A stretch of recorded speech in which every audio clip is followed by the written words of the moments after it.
নমস্কার দর্শক বন্ধুরা, রেস স্পোর্টসের পর্দায় আপনাদের সবাইকে স্বাগত। সিএফএল কিন্তু সামনে এবং রেস স্পোর্টসের পর্দায় আপনারা ক্লাব ট্যুর দেখতেই পাচ্ছেন।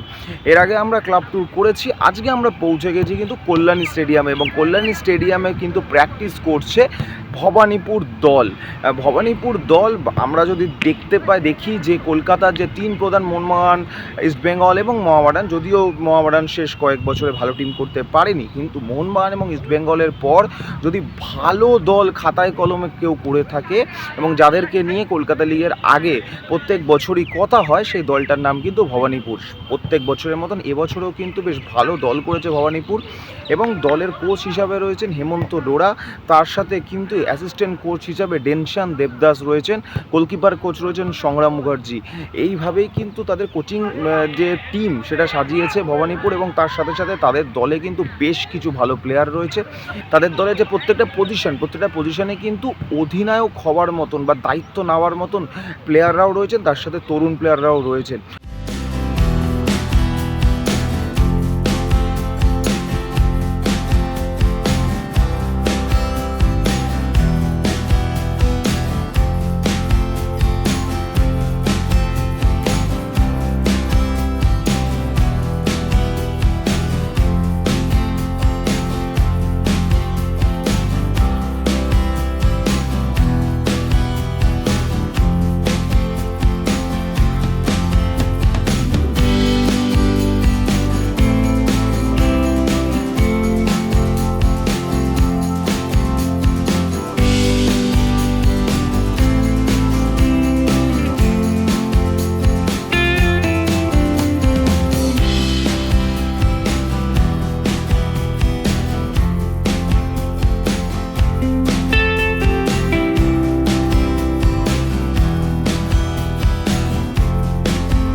শুনে নিই দল সম্পর্কে এবং কলকাতা লিগের সামনে যে কলকাতা লিগ, সেই কলকাতা লিগে কী আশা করছে ভবানীপুরের কোচ হেমন্ত ডোরা। তার সাথে সাথে আমরা শুনে নিই ডেনসান দেবদাস, যিনি অ্যাসিস্ট্যান্ট কোচ ভবানীপুরের, তিনি কি বললেন।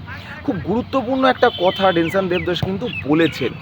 তিনি বলেছেন যে 3টি দল যেহেতু উঠে গেছে, সেখান থেকে দাঁড়িয়ে এই যে 3টি দলের যে 30-30 করে 90 জন প্লেয়ার, যদি 90 জন নাও ধরে 85 জন প্লেয়ার, এই 85 জন প্লেয়ার কিন্তু এখন মার্কেটে ফ্রি। তাই জন্য এবছর প্রত্যেকটা দলই কিন্তু খুব কম টাকায় ভালো প্লেয়ার পেতে পারে এবং তার জন্য এবারে প্রত্যেকটা দল বেশ ভালো হতে চলেছে। এই কথাটা কিন্তু বললেন ডেনসান দেবদাস। চলুন শুনে নিই রেসপোর্টসের পর্দায় কী বললেন তারা। কলকাতা লিগের জন্য আমরা ফ্রম 18th মে আমরা মাঠে নেমেছি। তো প্র্যাকটিস প্রস্তুতি ঠিকঠাক চলছে এখনও পর্যন্ত। আমরা ক্লাব ম্যানেজমেন্ট অল ভালো প্র্যাকটিসের জন্য ভালো মাঠ প্রোভাইড করেছে, ভালো facilities they are giving to the players. So we are happy. তো আমরা ধাপ বাই ধাপ এগোতে চাই। হ্যাঁ, তো প্রথম এখন আমাদের সুপার 6 লক্ষ্য, দেন তারপর চ্যাম্পিয়নের লক্ষ্য।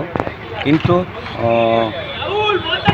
এবছরের যে টিম রয়েছে সেই প্লেয়ারদের কোয়ালিটি আছে, তারা capable for win the this title. এই কলকাতা লিগ চ্যাম্পিয়ন হওয়ার জন্যে দাবিদার তারা এবং আমরা সেই লক্ষ্য নিয়ে এগোচ্ছি, কিন্তু আমরা ধাপে ধাপে এগোতে চাই। সেটা অবশ্যই, কারণ আমাদেরও যেমন একটা প্ল্যান করতে হয়। আমরা প্রি কন্ডিশনিং করার পর আমরা কতদিনে আবার মেন ফেজে তুলবো, তো সেটা তো একটা তো হয়। সেম টাইমস আবার প্লেয়ারদেরও যে একটা ফোকাস থাকে যে আমরা এই দিন থেকে আমরা মাঠে নামছি, তো তার যে প্রস্তুতি সেটা থেকে আবার একটুখানি পেছিয়ে গেলে তো তাদেরও একটুখানি সংযোগে চির ধরে যে আমরা এই ডেটে ফাইনাল করেছিলাম, বাট এনিহাও এখনও পর্যন্ত জানতে পারছি না। তো কোথাও একটুখানি লিথার্জিনেস, ক্যাজুয়ালনেস এইগুলো তাদের মধ্যে ফিরে আসে, যেটা টিমের পক্ষে একটুখানি ক্ষতিকারক।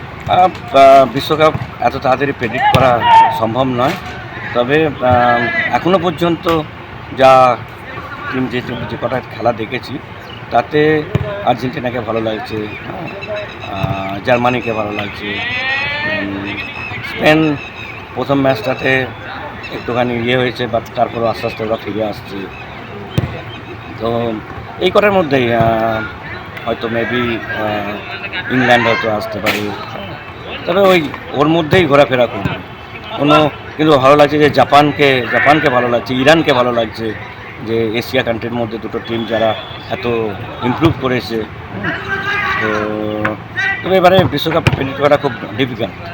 6টা না 7টা ম্যাচ খেলা হয়ে গেছে আমাদের, ইভেন কালকেও আমাদের ম্যাচ আছে, প্র্যাকটিস ম্যাচ আমাদের খেলতেই হবে, খেলছিও। ये सब चैलेंज तो बरसों से भवानीपुर फेस करते ही आ रहा है, एंड भवानीपुर ऑलवेज अच्छा बेहतर टीम बनाता है और चैम्पियनशिप फाइट करने के लिए ही टीम बनाता है। एंड हम लोग होप दिस ईयर अच्छा टीम ही बनाया है एंड प्रिपरेशन भी in a good side. Of course first बात है कि ये टीम गेम है, सो कंट्रीब्यूशन सबका रहता है। सो स्पेसिफिकली अगर किसी का नाम बोलने जाएगा तो वो एक इम्पैक्ट अलग हो जाता है, but still looking forward with some 1 or 2 players who is too good actually, mainly our defensive midfielder, both of them are good, and it's a team game, so all are very important. देखो इस बार ऐसे कि 3 club drop हो चुका है already IFA youth league से। सो अभी calculate करके देखेगा तो 30 प्लेयर करके हर क्लब से माइनस, मतलब 90 प्लेयर्स मार्केट में फ्री पड़ा हुआ है। सो वो भी अच्छा क्लब मीन्स माइनस हो चुका है। सो अच्छा क्लब में अच्छा प्लेयर्स था, ऑफकोर्स 90 अच्छा प्लेयर्स मार्केट में घूम रहा है। सो जो भी team, not only East Bengal, Mohun Bagan, हर टीम चैलेंजिंग होगा। इस बार का लीग में इतना प्लेयर्स अवेलेबिलिटी है बोल के कोई टीम को अंडर एस्टिमेट नहीं कर सकता। ये हम लोग पहले ही माइंड में रख के ही आगे बढ़ रहे हैं। কল্যাণী স্টেডিয়াম থেকে আমি অর্পণ দেবনাথ, রেসপোর্টস।